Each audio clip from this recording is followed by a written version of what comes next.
Since you said that, it immediately reminded me back in, obviously, a lot of people are familiar with when Hurricane Katrina struck us here in 2005, wiped out the city. In 2006, when we would be hosting our normal Mardi Gras outreach, the place that we hosted it in had taken on like 18 feet of water. It was wiped out, so we couldn't utilize it. But just on the east side of the city, there was a what do you call it, a relief center that's set up through a large denomination. But they weren't going to be using their building that weekend. And so I contacted them. They had showers and everything out there for volunteers. And I said, hey, can we host our group out there? We got about 150 people. And they said, certainly, we're not going to be there anyway. So we went out there, but they had a warehouse behind this place. It was stacked to the ceiling with all of these food items and supplies that had been donated to disperse during Hurricane Katrina. Well, the one guy that was left on site, I said, so what's all this stuff for? He said, it's to give to the community. And I said, so why is it in the warehouse? He said, I don't know. He said, they just been keeping the door. I said, can we give it away? And he's like, I guess.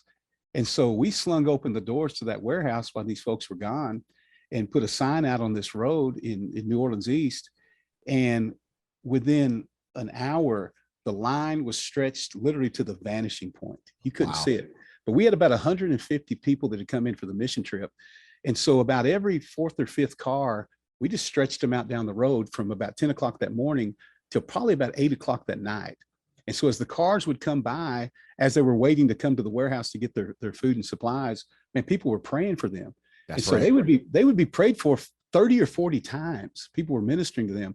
And so the people that were reluctant at the end of the line, by the time they got up front, man, God was doing miracles in their life. What was interesting, we totally emptied the warehouse on that Saturday afternoon.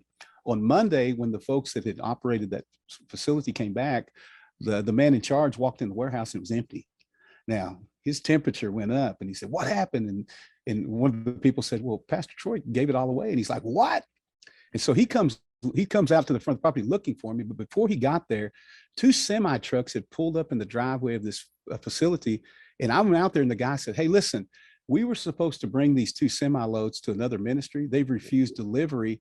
Wow. And we can't take them back. Would you guys be willing to receive these 2 semi-trailer loads of food and supplies? And I said, absolutely. We just emptied the trailer. And so it's coming up and I intersect with this guy and he's like, what? And I said, hey, listen, I said, Bishop, they just brought 2 semi-trucks load to fill this place up. And he calmed right on down and realized that, when you begin to give things away, you remain the conduit. A lot of times we'll hold on to things and we'll try to warehouse the blessing that God gives to us. And he can't give us anything else because we've stopped the supply line.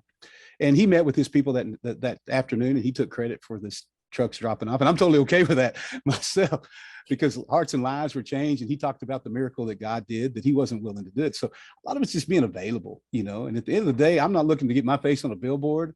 I'm looking to put souls in heaven to meet people's needs. And a lot of times you just got to really just be flexible. Blessed are the flexible. They don't get bent out of shape. Then you can respond to the Holy Spirit and whatever he's telling you to do at any particular time. You're like, God, okay, maybe that's not me, but it's you. And if you're in it, I'm in it.